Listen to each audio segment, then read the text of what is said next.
It is 8:12 a.m. Pacific Daylight Time. It's the last day of March 2026. This is episode 1289 of Bitcoin, and we're going to begin with a Square because Square has an announcement, and you'll hear all about it here on Bitcoin and Podcast with me, your host, David Bennett, bringing you all the Bitcoin news that you can use and macro from around the world. Next up, Quantum FUD again, round 3, this time kind of brought to you not only by Google, but Nick Carter from Castle Island Ventures will tell you about that. And then people losing their minds over this itty bitty tiny ass Bitcoin treasury company, Nakamoto, which is David Sachs' outfit. I've been talking about it before. Oh my God, they sold Bitcoin and they took a loss on it, and it's like the end of the freaking world. Dude, really? I don't think so. Nakamoto has been in the toilet for months, and all of a sudden, because they sell some Bitcoin, people latching onto it like nobody's business. So, yeah. Now, unstable velocity. Are stable coins headed for a problem because people are using the living crap out of them? This is an interesting scenario, and we will finish the first half of the show with that and pick up the second half with the Mined in America Act from Senator Lummis and Bill Cassidy. They want Bitcoin to be mined in America. And the Department of Labor has released a new rule about the retirement plans being able to go into Bitcoin. So I talked about it like either last week or the week before. The Department of Labor has actually released a new rule. So we're going to find out what that rule is about how retirement plans might actually be able to introduce all their customers and clients to Bitcoin. And then we're going to finish with Chainalysis and their new artificial intelligence agents for blockchain. These people freaking out about Nakamoto should actually be more looking at this Chainalysis company than anything else. I swear to God. But we are going to start with good news here. Square begins automatic Bitcoin payment rollout to millions of merchants in the United States. Micah Zimmerman, Bitcoin Magazine. Square, the payments platform owned by Block, has now begun automatically enabling Bitcoin payments for eligible U.S. sellers starting today, marking a major expansion in the company's push to integrate Bitcoin into everyday commerce. The move, touched on by Square product lead Miles Suter on X, shifts the feature from an opt-in tool, which was introduced in late 2025, to a default setting now activated across millions of merchants. Sellers will still receive USD as their default settlement currency, with Bitcoin payments seamlessly converted in the background. Square first unveiled its Square Bitcoin initiative in October of 2025, introducing integrated Bitcoin payments and wallet functionality for small businesses. At launch, merchants could choose to enable Bitcoin acceptance at checkout with support for Lightning Network payments, instant settlement, and zero processing fees through 2027. A broader rollout followed in November of 2025, but adoption remained voluntary. Today's update removes that friction entirely. Eligible U.S. sellers now have Bitcoin payments enabled automatically without requiring manual activation in their Square settings. Merchants retain the ability to opt out or adjust preferences. With this change, customers can pay in Bitcoin at checkout while merchants continue to receive United States dollars by default. The system is designed in an abstract way, or rather, The system is designed to abstract away volatility and settlement complexity, positioning Bitcoin as a payment rail rather than a speculative asset for merchants. Square's integration leverages Lightning Network infrastructure to enable near instant transactions, aiming to make Bitcoin usable in everyday retail environments such as cafes, salons, and local shops. Miles Suter, has described the rollout as a foundational step toward Bitcoin functioning as everyday money, pointing to the scale of Square's merchant network as a catalyst for adoption. Earlier this year, Cash App, a mobile payments app from Block, also announced major upgrades to its own Bitcoin offering, including zero spread pricing, lower fees, expanded withdrawal limits, and new funding rails such as ACH and wire transfers. According to Suter, eligible users can now withdraw up to $10,000 daily and $25,000 weekly, positioning Cash App as one of the most cost-effective Bitcoin on-ramps in the United States. The update aims to simplify Bitcoin usage with automatic conversion between USD and Bitcoin and improved user experience across the platform. So that's the end of the article. So what does it all mean? Well, it just simply means that I can walk up to a Square merchant today, and unless that Square merchant has purposely gone through the settings in their Square point of sale application and turned off all Bitcoin and Lightning functionality, then I, on the screen, will have the option to pay that invoice in Bitcoin or Lightning, which is also Bitcoin. It depends on the payment rails. Then that merchant, if that merchant has set this is what's not said. If I'm like, just like, I don't know, some dude selling soap at a farmer's market and I use a Square terminal and I don't know anything at all about Bitcoin. Say I've been living under a rock making soap for like 40 years. All I know is Square, right? So I never knew about Bitcoin, so I never went into my Square settings to turn on the functionality in October of 2025, right? It's never been turned on before. I don't know a damn thing about it. And now all of a sudden I get a customer that walks up to me and my Bitcoin functionality is now turned on. Is it the case that in that default, that it also defaults to that Bitcoin automatically being sold immediately for dollars at Square before the merchant actually sees anything? Because this is an important distinction, right? I'm going to assume, because it's not really said all that well in this article, that that is the case. That I can do nothing, got my Square terminal, sell a brick of soap to somebody, and they pay in Bitcoin, and I don't know a damn thing about what's going on other than, hey, look, I got cash. I got cash from Square. This is exactly what I want. That's great. That puts the merchant in a situation where they really don't have to worry about a damn thing. Why? Because Square accepted the Bitcoin, not the merchant. That's an important distinction in the United States for the Internal Revenue Service. The merchant never touched the Bitcoin.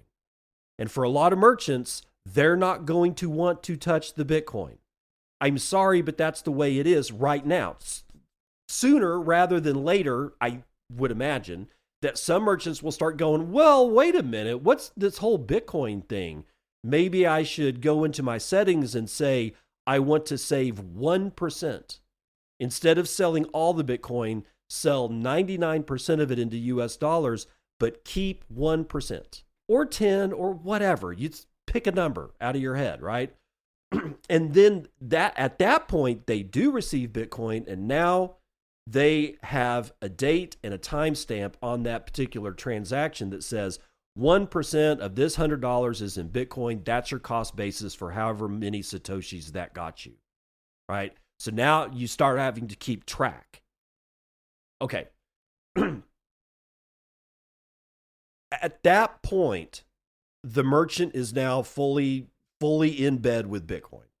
But outside of that situation happening, if only the Bitcoin goes to Square first before it goes to the merchant, because that's what's actually happening, Square sells all that Bitcoin and just returns the money to the merchant, then that merchant's got nothing to worry about at all, ever, except for the fact that they're going to miss out on holding Bitcoin. But that's up to them. So we've now got millions of merchants that have now just been enabled for anybody to use Bitcoin on by default. By default, it's always on. You actually would have to go turn it off for me. Not like I could go up to a terminal and go, shit, I was expecting a button to pay in Bitcoin and it's not there. That means that merchant just doesn't want to have dick to do with it, and they've turned that functionality completely off, but they have to go do it. Otherwise, I can just pay in Bitcoin. I don't think we really understand the ramifications of what just happened.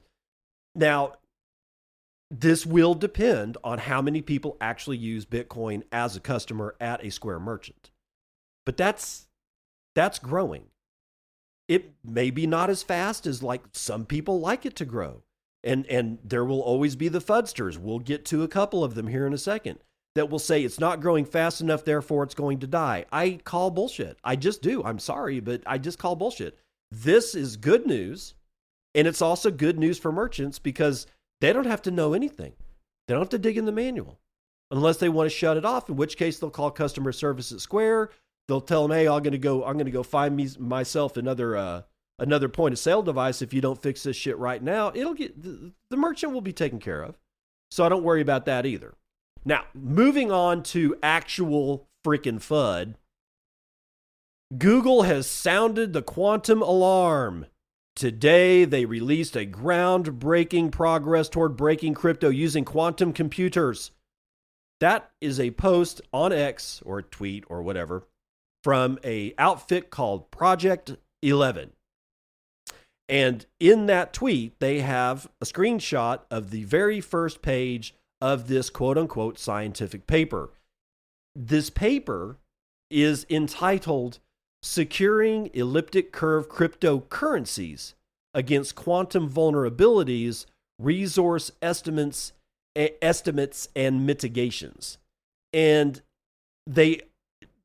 Project 11, when they took the screenshot, they highlighted a particular sentence in the abstract of this scientific article. And it says, our analysis reveals that the first fast clock CRQCs would enable on-spend attacks on public mempool transactions of some cryptocurrencies. So this is the Google paper, but just so you know where the people that authored this paper, there's a rather thick author line. It looks like there's about 9 people on this paper that have worked on it collaboratively, but they are from Google Quantum AI, the Department of Computer Science, University of California, Berkeley, Ethereum Foundation, for God's sakes, and the Department of Computer Science at Stanford University. So three out of the 4 names there are pretty credible. And this is probably a pretty credible paper. But who the hell's Project 11? Because they've got a nice little yellow check mark, which means they pay quite a bit of money for their Twitter account so that they can get a whole bunch of reach. Who is behind Project 11? Who is sounding the alarm? They even put the little red police lights around Google has sounded the quantum alarm. Who could it be? Project 11 raised $6 million seed, which was led by Variant Quannotation, and a $20 million Series A led by Castle Island Ventures. Who is Castle Island? That's Nick Carter's outfit. And Nick Carter has turned from somebody who really, really, really used to like Bitcoin to somebody who really, really, really is finding value in fudding Bitcoin and hating on it publicly. It's no surprise that Project 11, completely backed by Nick Carter and Castle Island Ventures, is behind a major source of FUD outlet. So what's this shit all about anyway? From Sam Reynolds, CoinDesk, we have this. Breaking Bitcoin with quantum may be easier than thought, with Taproot partly to blame. Oh, Oh, really? Okay. Breaking Bitcoin's blockchain with quantum computers may not be as difficult as once thought, and Bitcoin's Taproot technology, which enables more efficient private transactions, may be partly to blame, Google's quantum AI team said on Monday in a blog post. The team said the computing power required to break Bitcoin's security may be far lower than previously assumed, raising fresh questions about just how soon quantum threats could become a reality. In a new white paper, researchers found that cracking the cryptography used by Bitcoin and Ethereum could require fewer than 500,000 physical quantum bits or qubits, which is well below the millions that is often cited in recent years. Google has previously pointed to 2029 as a potential milestone for useful quantum systems, saying migration needs to come before that, making the paper's findings that attacks may require less computing power more significant. Quantum computers use qubits instead of traditional bits and can solve certain problems much faster than today's machines, and one of those problems is breaking the type of encryption that protects cryptocurrency wallets. Google said it designed two potential attack methods, each requiring roughly 1,200 to 1,450 high-quality qubits. That is a fraction of earlier estimates and suggests the gap between current technology and a viable attack may be smaller than investors think. The research also outlines how such an attack could work in practice. Rather than targeting old wallets, a quantum attacker could go after transactions in real time. When someone sends Bitcoin, a piece of data called a public key is briefly revealed. A fast enough quantum computer can use that information to calculate the private key and redirect the funds. Under Google's model, a quantum system could prepare part of the calculation in advance, then complete the attack in about 9 minutes once a transaction appears. Bitcoin transactions typically take around 10 minutes to confirm, giving an attacker roughly a 41% chance of beating the original transfer.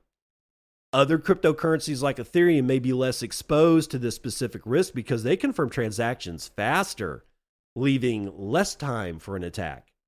The paper also estimates that about 6.9 million Bitcoin, roughly 1/3 of the total supply, already sit in wallets where the public key has been exposed in some way. That includes around 1.7 million Bitcoin from the network's early years, as well as funds affected by address reuse.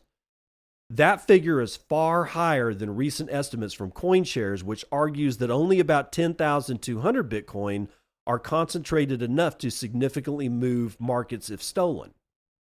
The Taproot problem. The findings also cast a new light on Taproot, Bitcoin's 2021 upgrade. While Taproot improved privacy and efficiency, it also made public keys visible on the blockchain by default, removing a layer of protection used in older address formats. Google's researchers say that design choice could expand the number of wallets vulnerable to future quantum attacks. Google is also changing how it shares sensitive security research. Rather than releasing the step-by-step details of how to break crypto systems, the team used a technique called zero-knowledge proof to prove its findings are accurate without exposing the method itself. That allows others to verify the results while limiting the risk the researchers could be misused. The takeaway for investors is not that quantum computers are about to break crypto, but that the timeline may be shorter and the risks broader than previously thought. Okay. This is not the first paper to come out that scared the bejesus out of everybody, and it's not going to be the last. So there's this section up here that I want to reread. Under Google's model, a quantum system could prepare part of the calculation in advance, then complete the attack in about 9 minutes once a transaction appears. Since Bitcoin transactions typically take around 10 minutes to confirm, it might give an attacker a 41% chance of beating the original transfer. What does this look like? It looks like a very handy metric to persuade people maybe at, Bitcoin Core to change the consensus rules from 10 minutes to make it faster. This smells like a big block attack. Like we went through the block size wars in actually they really started in 2015 because people were bitching about the block size when I first got into Bitcoin, and that was in 2015. Really ramped up in 16 and got to a fever pitch by 2017. It was really bad. That's when the Bitcoin Cash fork occurred. It was that December, I believe, 2017. In either event, this sounds a lot like it. It's like, oh well, maybe. So here's what I expect to find, to start seeing. We will move from, oh my God, we've got to filter these transactions because people are putting spam on the blockchain. That's the BIP 110, right? And it's going to move to, we need faster blocks because of quantum. So that will be the next round that we see of people making suggestions to change the consensus rules of Bitcoin. Now, I just find it really hard to believe that Google and two of the top computer science centers in the United States, or computer science departments at the collegiate level in the United States, are targeting cryptocurrency rather than your bank account security. Because guess what? It's almost the same. If it can break ecliptic curve, it can break how you get into your bank account. It can do that a shit ton easier than it can do a transaction that it finds on the blockchain. And yet nobody says anything about nuclear codes, any of the other security. The entire web is secured by cryptography. All of it's broke. Yet we're concentrating in this particular paper that Nick Carter so easily slipped out through his Project 11 outfit. Really, it's just about Bitcoin. It's not about any of this other stuff. It's about Bitcoin. See, I'm sorry. I smell a rat. I can't help it. I smell a rat. And there are other rats. The sinking ship is filled with them, and this particular sinking ship is named Nakamoto, and I'm not talking about Satoshi. Nakamoto sells $20 million in Bitcoin and cuts Metaplanet's stake. Cointelegraph. Nakamoto, the Bitcoin treasury company formerly known as Kindly MD, sold $20 million worth of Bitcoin in March and cut a large portion of its Metaplanet stake at a loss during the first quarter of the year. The company, which is chaired by David Bailey, sold roughly 284 Bitcoin for $20 million, implying an average price of around $70,400 a coin. At the end of 2025, Nakamoto valued its Bitcoin at $87,519 per coin when it held 1,625 Bitcoin worth $142 million, suggesting that the sale came at a 20% discount to its year-end valuation. Quote, "We plan to use the proceeds to invest further in our businesses, as well as replenish our working capital for costs associated with recent mergers," the company said in a filing. The company's Bitcoin holding stands at roughly 5,058 Bitcoin following the sale of 284 Bitcoin in March, down from 5,342 Bitcoin by the end of 2025. Alongside the crypto sale, Nakamoto also exited a significant portion of its Metaplanet position, also at a loss. The firm had acquired 8 million shares at $3.75 each for a total cost of around $30 million. In the first quarter, it sold 5 million shares for roughly $11.1 million, implying a price of $2.22 per share. The Metaplanet investment had already been marked down by the end of 2025. Nakamoto reported an unrealized loss of $9.29 million on the position, including foreign exchange impacts, with the carrying value falling to $20.7 million. I said David Sachs. I didn't mean David Sachs. I meant David Bailey. Hey, this is what happens when you record early in the morning, man. certain, like, nerve endings in your brain are still asleep, and one just woke up and said, dude, you said David Sachs. Make a correction, please. Yes, David Bailey Nakamoto, not David Sachs. Whatever, David Bailey. Okay, so Nakamoto reported a $166.2 million loss in 2025 tied to changes in the fair value of its crypto holdings as Bitcoin declined below its average purchase price. The company posted a net loss of $52.2 million for the year. In a statement, Bailey and Nakamoto plans to wind down legacy healthcare operations while focusing on integrating recent acquisitions, including BTC Inc. and UTXO Management. Shares of Nakamoto have fallen sharply in recent months. The company's shares are down 40% year to date and 80% down over the past 6 months, according to data from Yahoo Finance. Nakamoto's shares traded around 21 pennies at the time of writing, well below their peak of $30. That was mid 2025, and they were coming in at $30 a share. If you bought it, you're sitting on shares worth less than a quarter, a United States quarter, with George Washington's head on it, laughing at you. And if you bought, I don't know what to tell you. Don't buy these companies. Just buy the Bitcoin and hold the Bitcoin. And you don't have to worry about shit like this. Anyway, last up, in December 2025, when the company was still trading as Kindly MD, it received a NASDAQ notice after its shares fell below the $1 minimum bid price for 30 consecutive business days, triggering a 6-month window to regain compliance or face delisting. If they're not already delisted, then they're soon to be delisted, because I don't think you're going to gain, all the way back up to $1 in the time it's going to take for you to get out of all this. Anyway, $20 million is nothing. That's the point. $20 million sale of Bitcoin is nothing. It's just not.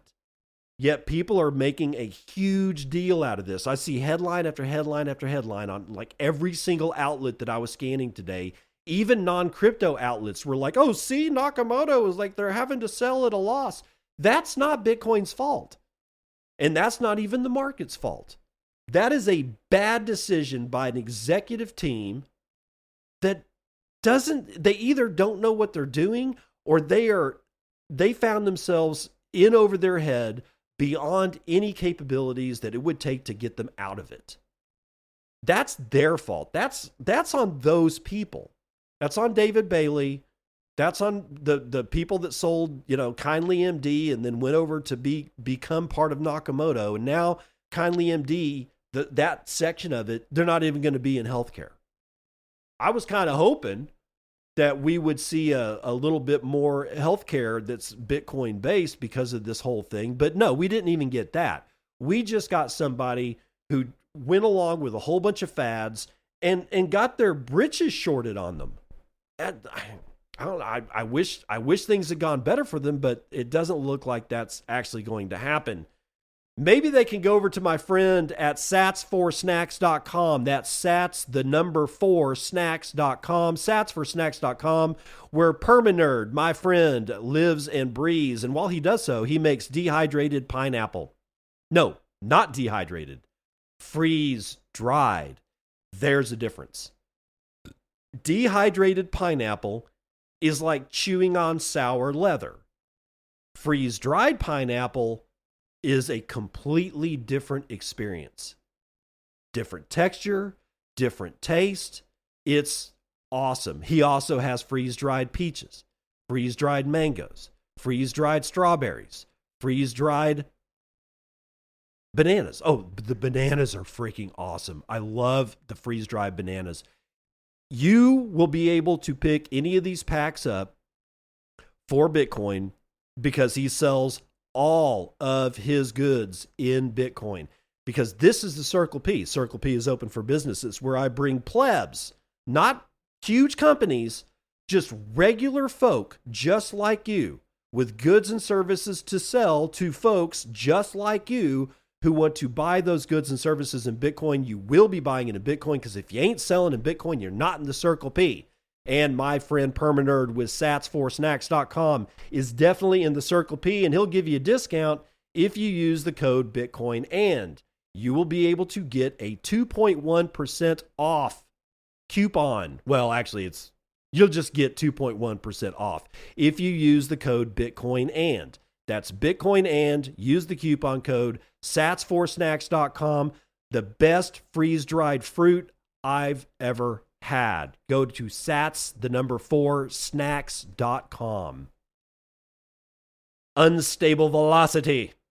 Standard Chartered says that stablecoin usage rising faster than expected as new use cases emerge, and apparently this is a problem, I guess. Naga Avan Namayo has this one for the block. Analysts over there at Standard Chartered said stablecoins are moving faster through the system than expected, complicating a core assumption behind their long-term growth forecasts.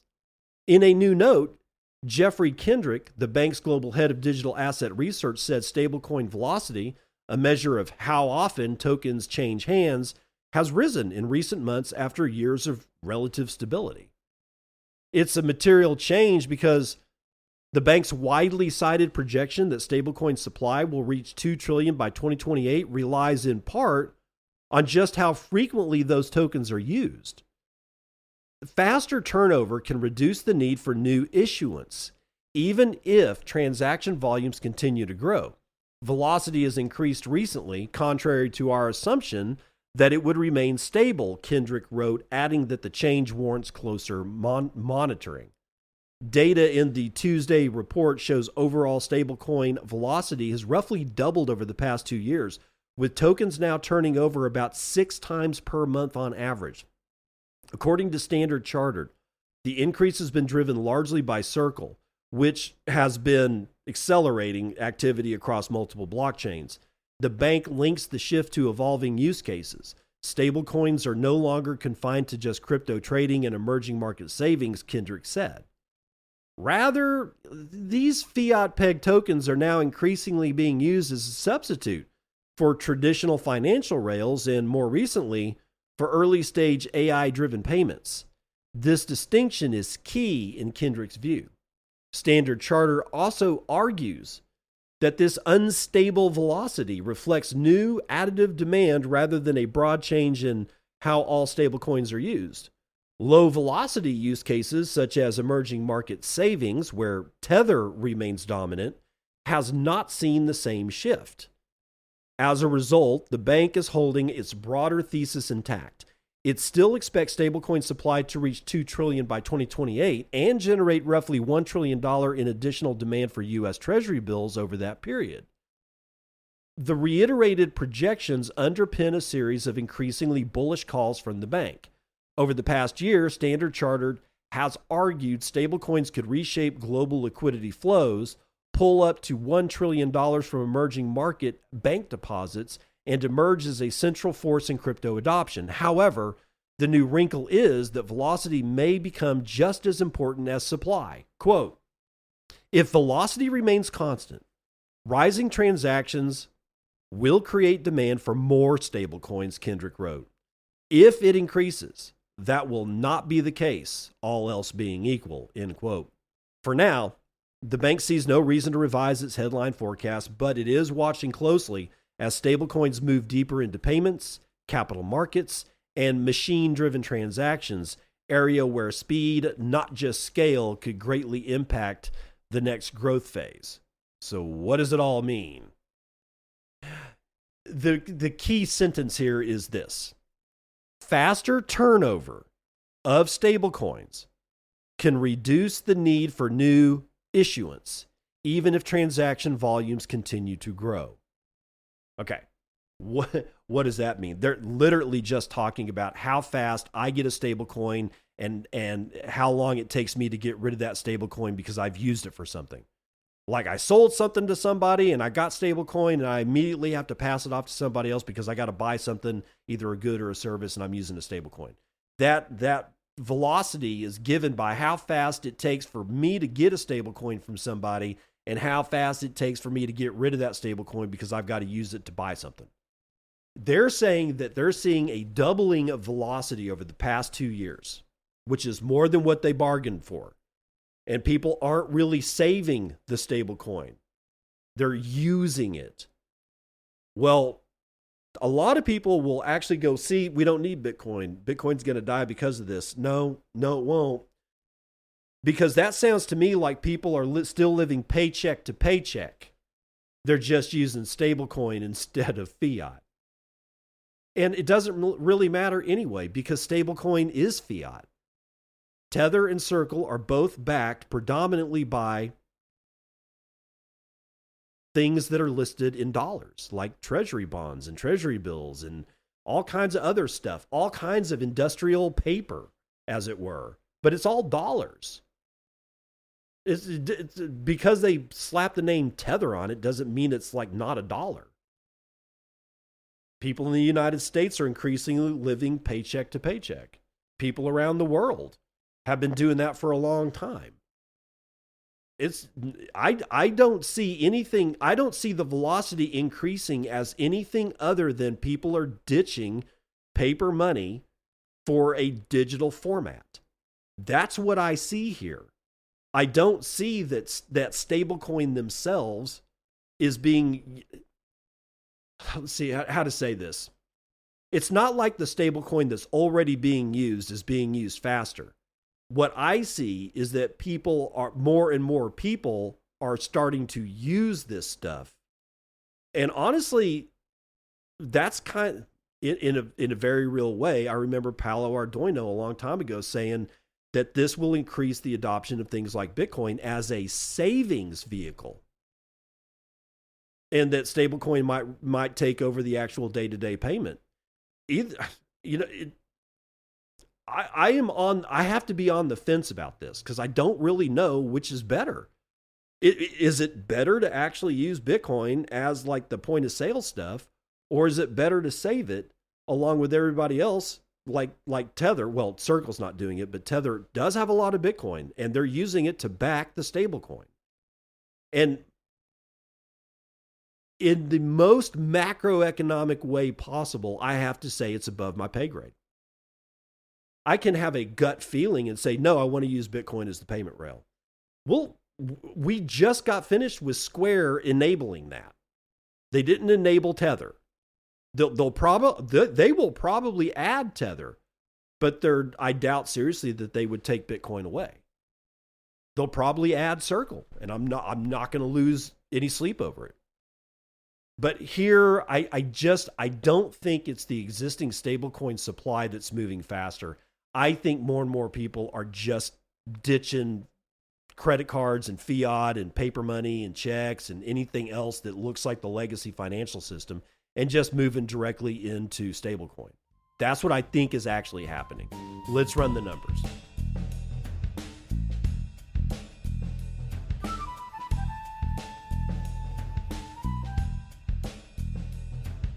CNBC, futures and commodities.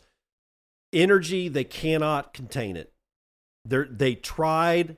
Oh my, how they tried. Yesterday, I heard the weirdest thing in the world. Trump said that they could declare victory over the war in Iran without requiring Iran to actually open the Strait of Hormuz. Something along those lines. They could leave the Middle East and not make sure that the Strait of Hormuz, which is a fifth of global oil and energy supply, let's just say it like that way, energy supply, as well as like, God, what is it, like a sixth of the world's fertilizer, if not like also a fifth? And the farmers in the United States are already freaking out. It's planting season, and only a quarter, if maybe even only a fifth, actually had already bought and stockpiled their fertilizer for this year's planting and growing season. That's what, like 1 in 5 farmers in the United States has their fertilizer. Everybody else is scrambling. This is not a good situation. And here I've got Trump saying shit like, hey man, you know what? I'm kind of thinking about exiting this entire thing and we really don't have to open the Strait of Hormuz. The second that he said that, West Texas Intermediate dropped from slightly over $100 a barrel to right below actually it was like $98.10, which is what I think was the low. Actually, I've got a chart right here. I can check. Let's see. Its low was 97. So it went under 98 to $97.60 a barrel. And then guess what happened? Without any change in news, without really a whole lot of change in what Trump was saying, we were still digesting the fact that he's like, we're trying to figure out, what does this even mean? You're just going to stop bombing Iran. You're going to pull all U.S. Navy and United States personnel that's been performing operations in the Middle East right now out of the region of Iran, leave them alone, and don't even give a shit whether or not you're going to make sure that the Strait of Hormuz was open, because I thought it was all about the Strait of Hormuz. Oh, and nuclear weapons, of course, but Strait of Hormuz is really what's going on. West Texas Intermediate just keeps creeping back up. They cannot compress this thing to keep it at around $99 to $98, which honestly is where I'd like to see it. I don't like it when West Texas Intermediate gets over 100, because its movements over 100 up and down kind of conflict with what's going on with Bitcoin.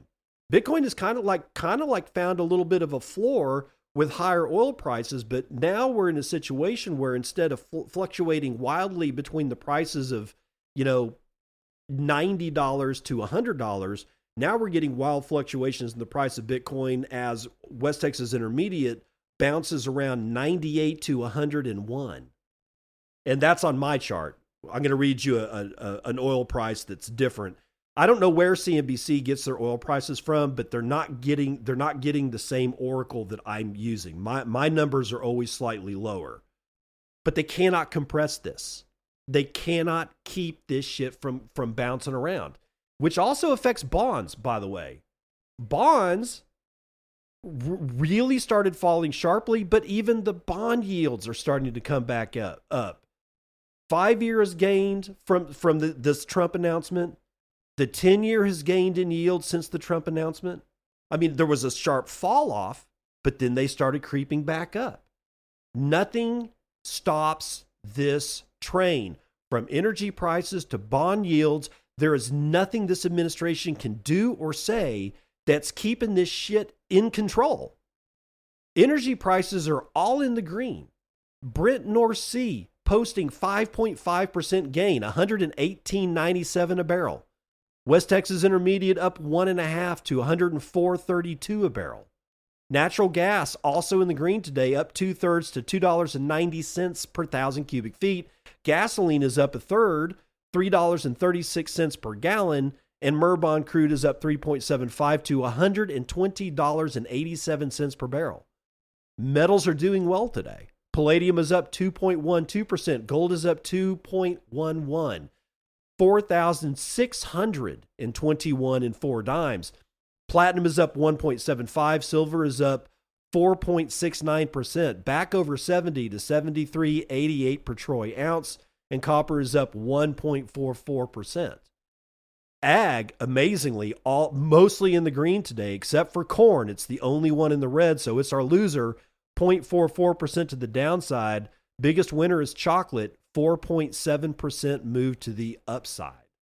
Live cattle up almost a half point. Lean hogs moving sideways. Feeder cattle up 1.09%.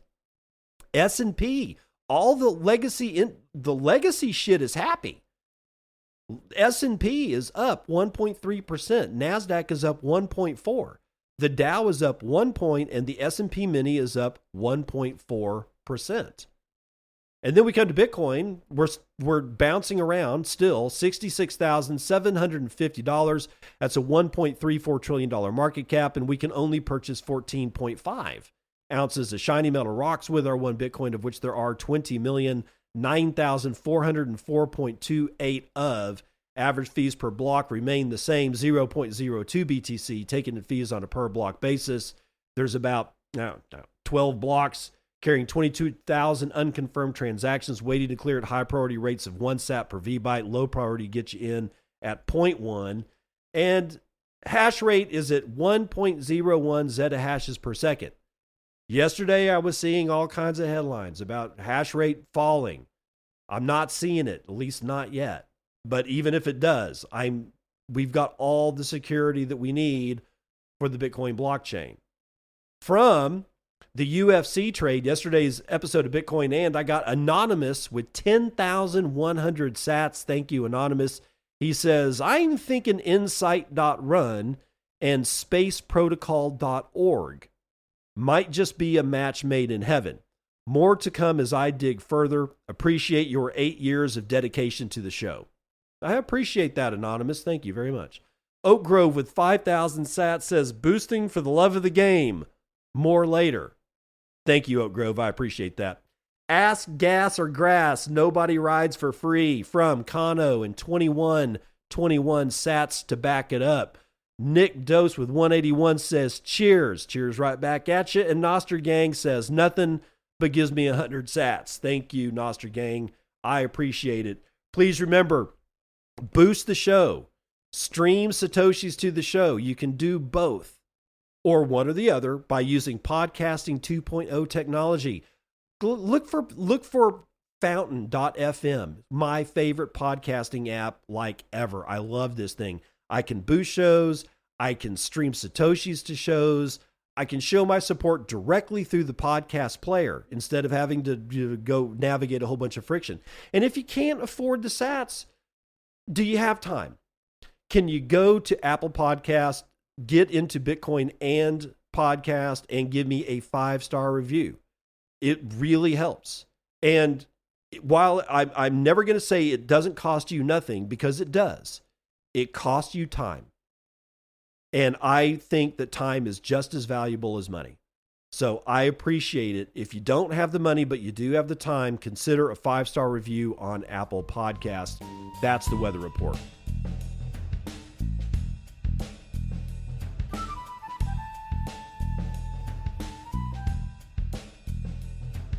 Welcome to part 2 of the news that you can use, where U.S. senators unveil Mined in America Act to reshore BTC mining and codify Bitcoin strategic reserve. Micah Zimmerman, Bitcoin Magazine.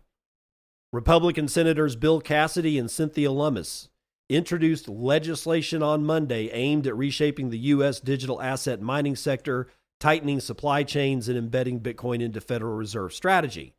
The proposal, which is titled the Mined in America Act, would establish a federal certification program for domestic crypto mining operations while phasing out reliance on foreign manufactured hardware. Oh, good luck, dude. It also seeks to codify Donald Trump's executive order creating a strategic Bitcoin reserve, placing the policy on statutory footing according to a release on the matter. Quote, digital asset mining is a big part of our economy. We should be doing it here in America, Cassidy said in a statement. Lummis tied the legislation to a broader push to position the United States as a global hub for digital assets. Quote, the Mined in America Act brings this industry home through forward-thinking initiatives to secure our financial future, she said. The bill directs the Department of Commerce to create a voluntary Mined in America certification for mining facilities and pools that meet security and sourcing standards. Certified operators would be required to transition away from hardware linked to foreign adversaries over a phased timeline with the goal of full compliance by the end of the decade. I'm sorry I'm laughing here, but this is kind of ridiculous.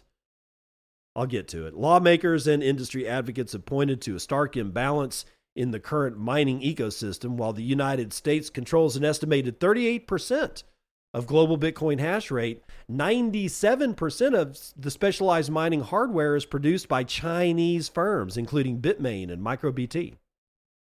Supporters argue that dependencies pose both economic and national security risks.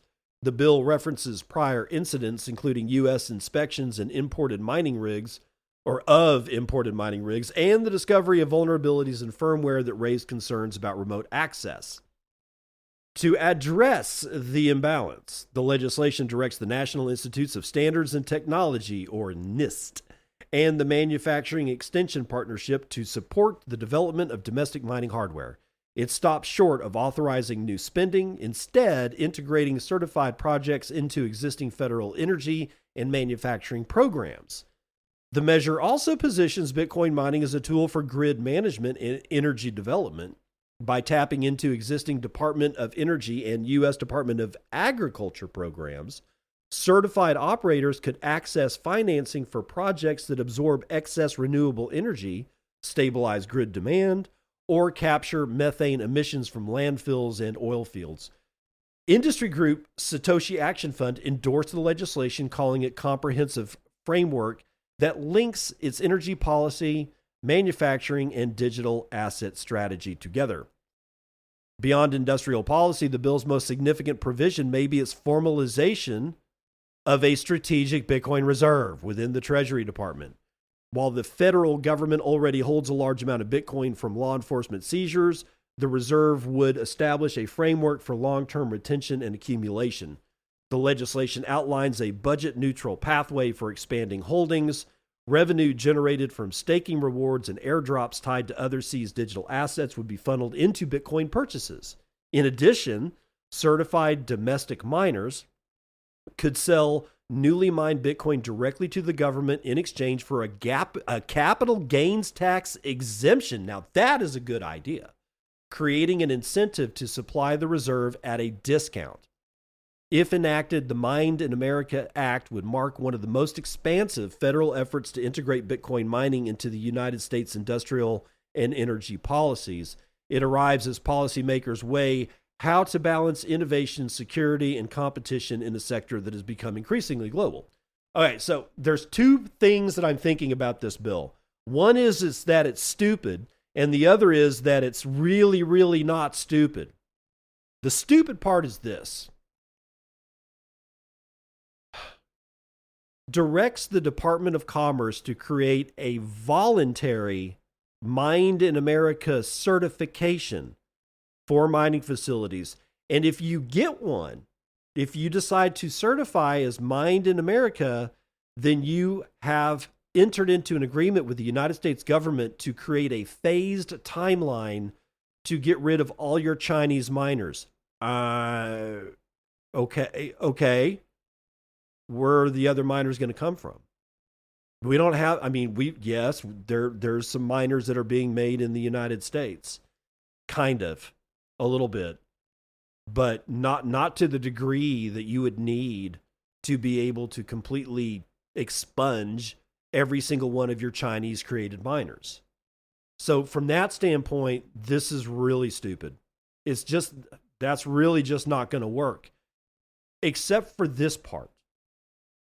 Being able to, if you are a certified miner in the United States and you've agreed to this phased timeline of getting rid of your Chinese miners for, I don't know, something made by somebody who's either United States bound or is friendly with the United States, you get to sell your Bitcoin to the government and not have a capital gains tax.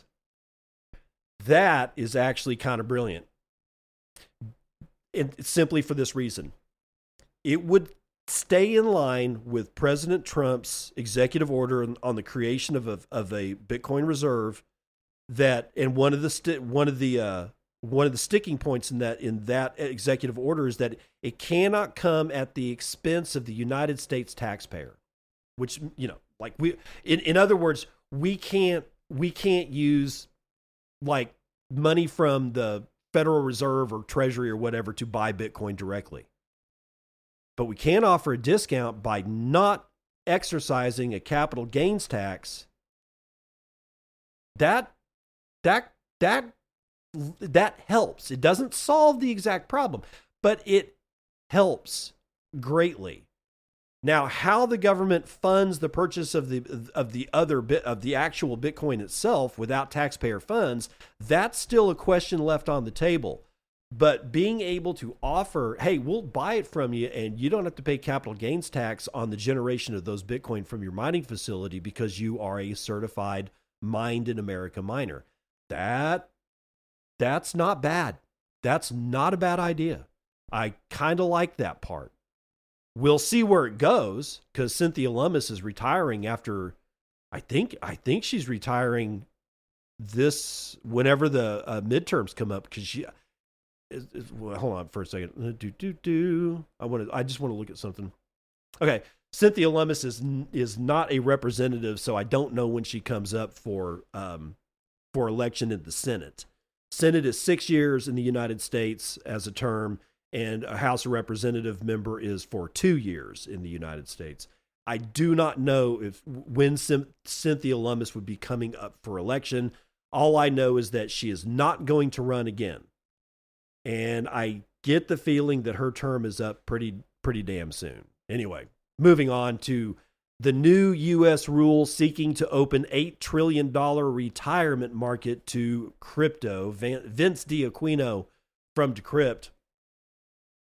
The United States Department of Labor has released a proposed rule that would give 401k fiduciaries a safe harbor when considering alternative investments, including funds that invest in cryptocurrencies and other digital assets. Under the proposal, fiduciaries that undergo a review for performance fees, liquidity, valuation, benchmarking, and complexity would get a safe harbor if they follow that process. It was released for public inspection through the Federal Register on Monday and is scheduled for formal publication Tuesday. The proposed rule carries out a directive from President Donald Trump in August last year to expand access to alternative assets in 401k plans. Americans held roughly $10.1 trillion in 401k plans as of the end of 2025, part of a broader $14.2 trillion defined contribution market. Drawing on older data, the Labor Department pegs the participant-directed market at $8.8 trillion across roughly 721,000 retirement plans. That's a lot of retirement plans. Only 4% of defined contribution plans offer alternative investments last year, with just 0.1% of assets allocated to them, per data cited in the proposal. The safe harbor proposal follows the Labor Department's decision last May to rescind Biden-era guidance and had urged fiduciaries to exercise extreme care before adding crypto to 401k menus. Quote, retirement funds are the holy grail for Bitcoin enthusiasts. Yes, we are Bitcoin enthusiasts looking for new investors. Oceans of cash, tax advantaged, said Andrew M. Bailey, senior fellow at the Bitcoin Policy Institute. But retirement plans carry a built-in tension. Quote, their horizons, decades, not months, not years, make them well-suited for long-term investment in new technologies. Their approach to risk and tight regulation pulls them in opposite directions, Bailey noted. While risk aversion could steer retirees away, excuse me, their approach to risk and tight regulations. Oh, wait, hold on. I completely blew that. I'm sorry. While risk aversion could steer retirees away, rule changes that empower savers to make their own choices would be welcome. Once the rules are settled, the harder question is whether savers will actually bite. Quote, a secondary effect to watch is equity-based investment vehicles for Bitcoin, like Strategy's preferred stock offerings. Bailey said. Whether direct 401k exposure would cannibalize demand for such products or prove complementary remains an open question. The proposal places digital assets on the same playing field as all other alternative investments. Quote, if a fiduciary can document a robust process on fees, liquidity, valuation, and complexity, they now have a clear safe harbor roadmap instead of a regulatory minefield, said Joshua Chu, lawyer and co-chair of the Hong Kong Web3 Association.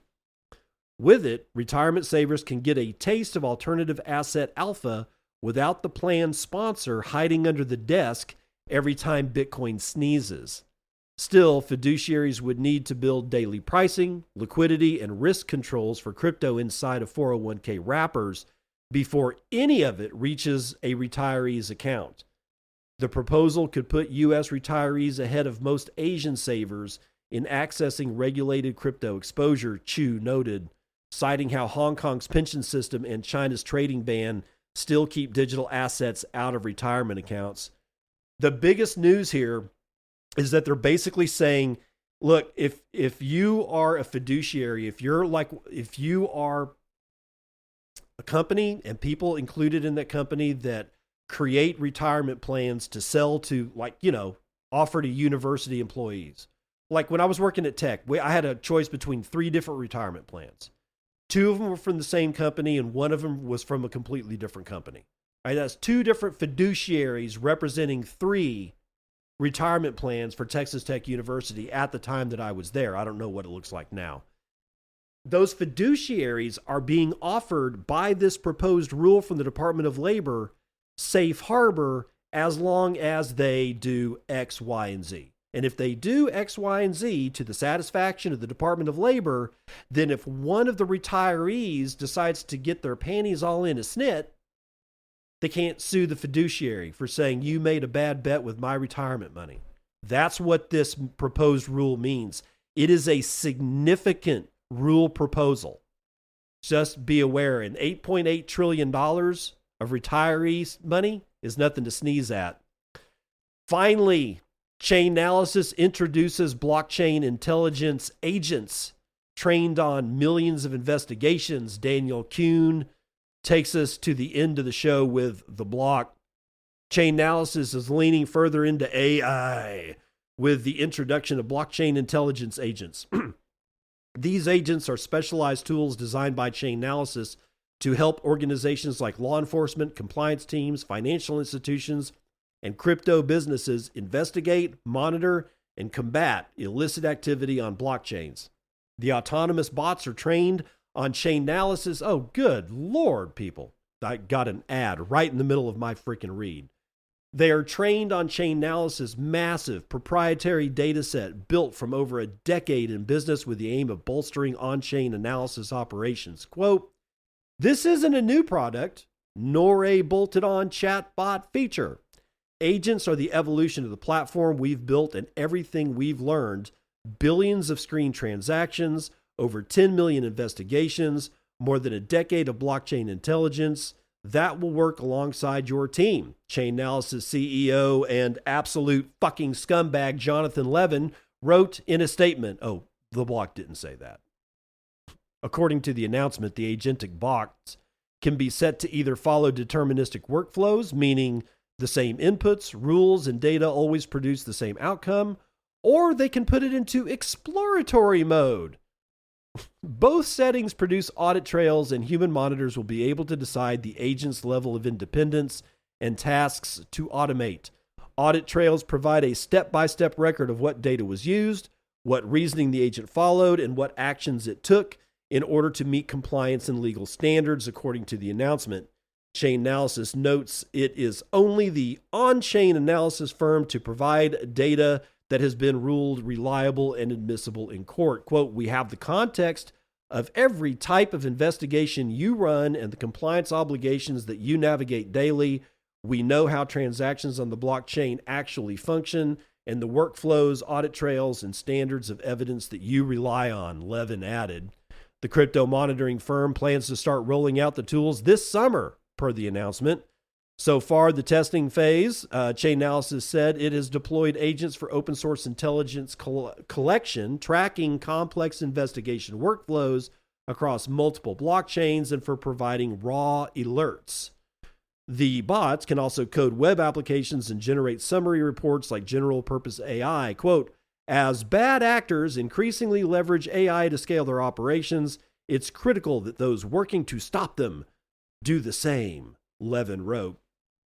So AI is being injected into Chainalysis' already evil machinations of how to completely destroy the wealth of everybody that comes into their sites. This is a disgusting company. They always have been. There is nothing about what Chainalysis has done to stop money laundering. All they've really done is get people like Roman Storm into trouble. I'm just done with this company. I hate these people. Just cannot freaking stand them. In either event, that is the end of the show.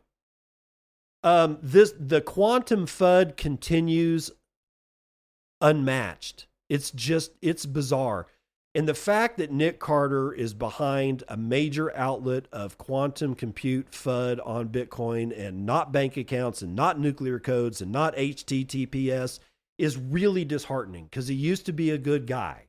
So I don't know what happened to Nick Carter, but something happened to Nick Carter and it's turned him into a complete chode. In either event, I'll see you on the other side. This has been Bitcoin and I'm your host, David Bennett.